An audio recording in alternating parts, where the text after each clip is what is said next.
is something different video because it is a lecture type video.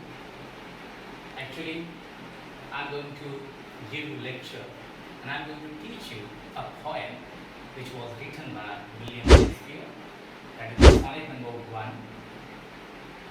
Actually, this sonnet is included in the syllabus of FYBA English of Mumbai University, Mumbai, of subject English 1, Introduction to English. And this video is a part of series of other videos that I am going to teach all the FYBA students and all other English students who really love to understand the Shakespearean sonnet and other types of poetry. So, without wasting any further time, let us start it.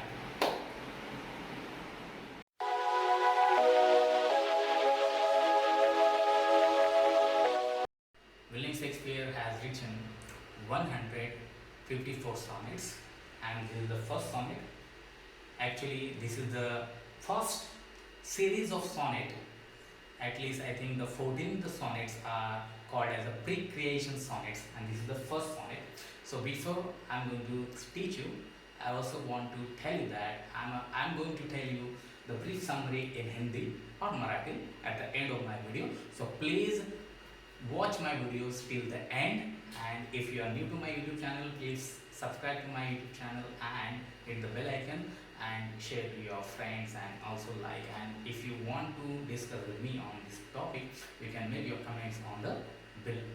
So before starting the poem, I'm going to read out the full poem and then I'm going to teach you the poem. So now I am reading the poem. From fairest creature we desire increase, that thy by beauty's rose might never die.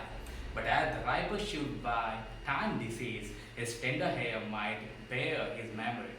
But thou, contracted to thine own bright eyes, feedest thy lightest flame with slave's substantial fuel, making a famine where abundance lies, thyself thy foe, to thy sweet self to cruel.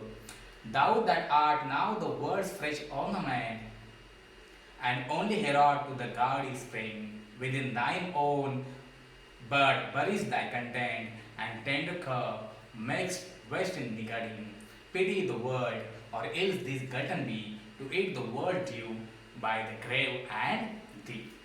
So you can see here the 4 lines or 2 couplets of this poem, the sonnet number 1.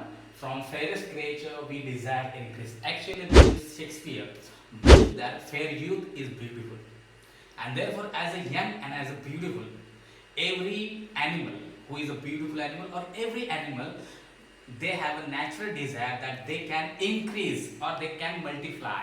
So here also William Shakespeare has saying that from fairest creature we desire increase. He is saying that human being is a fair creature and is a young fair youth, and therefore they should multiply, they should reproduce, they should procreate the people, they should get married and they should produce a lot of children. That was his actually his message, that thereby beauty's rose might never die. So in this way, if the fair youth get married and they having children, so in this way the beauty's rose, that human being is a most beautiful animal, so therefore the beauty of human being will never die.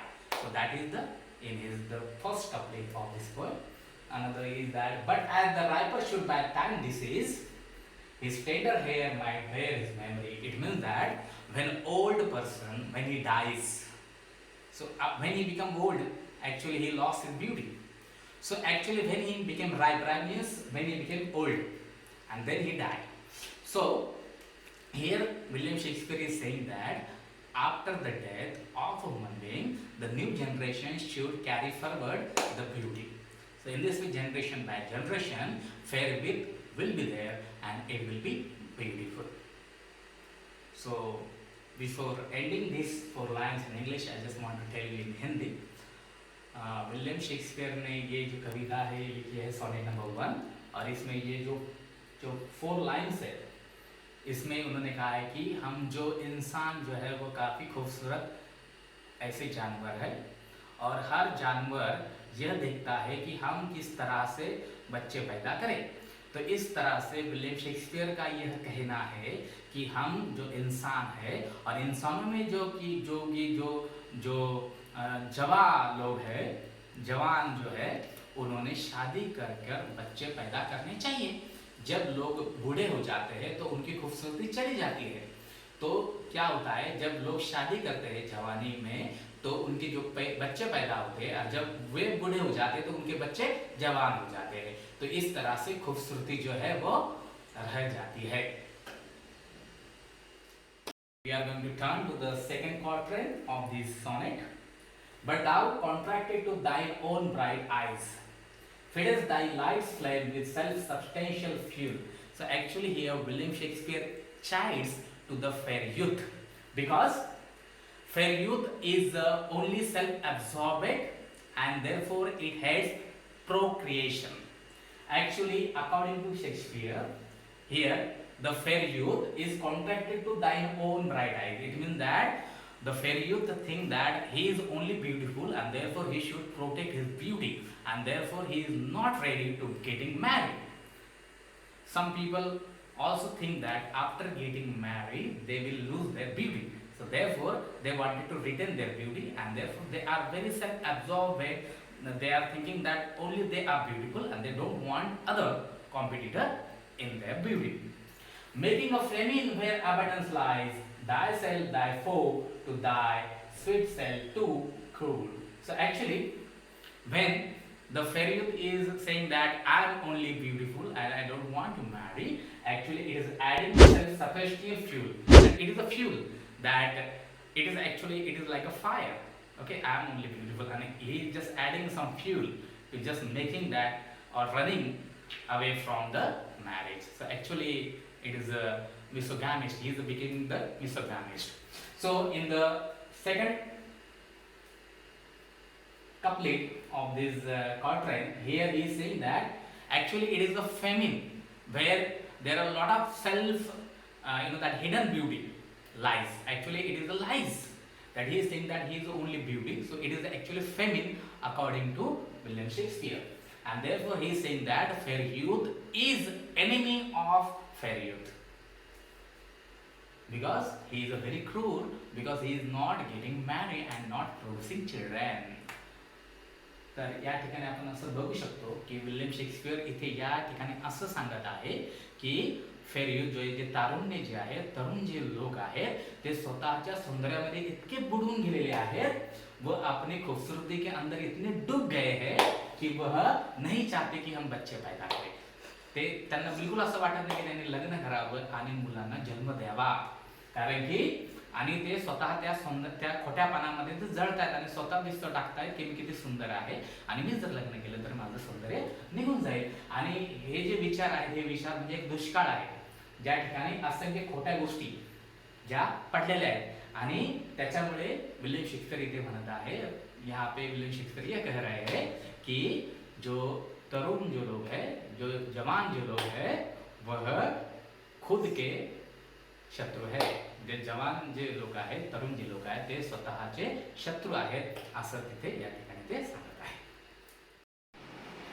The next line, William Shakespeare is saying that the fair youth always think that the fair youth is a fresh ornament, that fair youth is only beautiful creature, and that it is the only herald to this gaudy spring.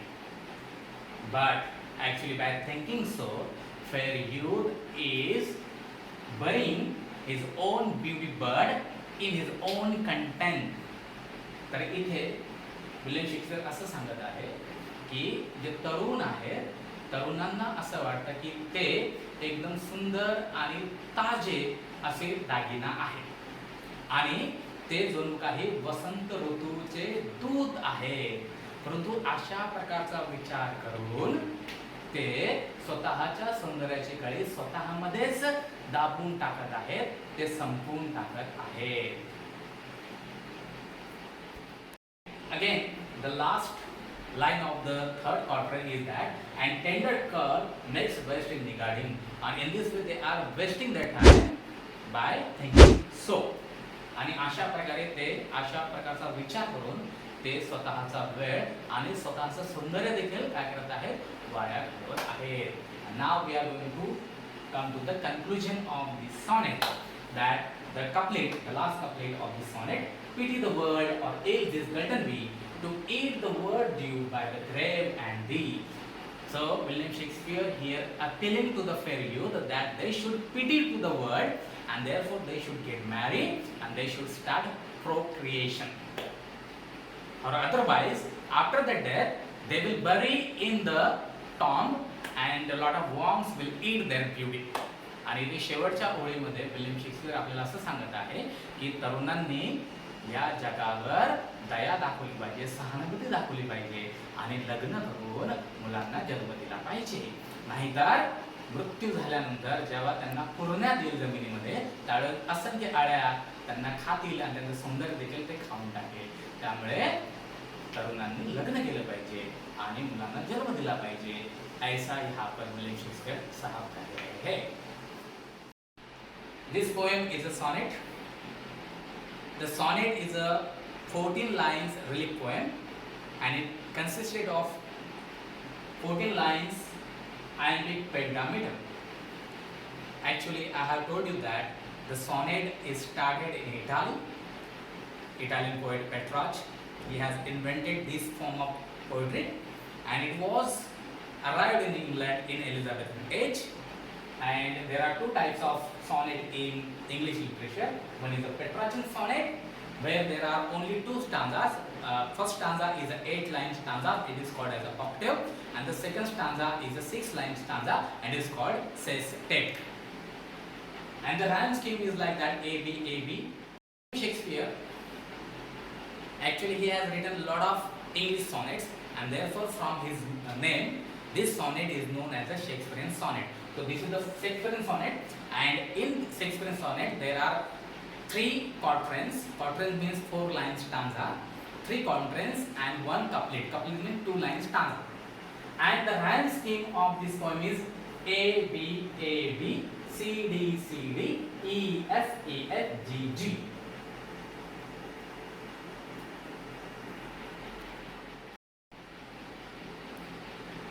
Thank you for watching. So please subscribe to my YouTube channel and hit the bell icon so you can get the notification of my new videos, and please share to your friends and please like my video.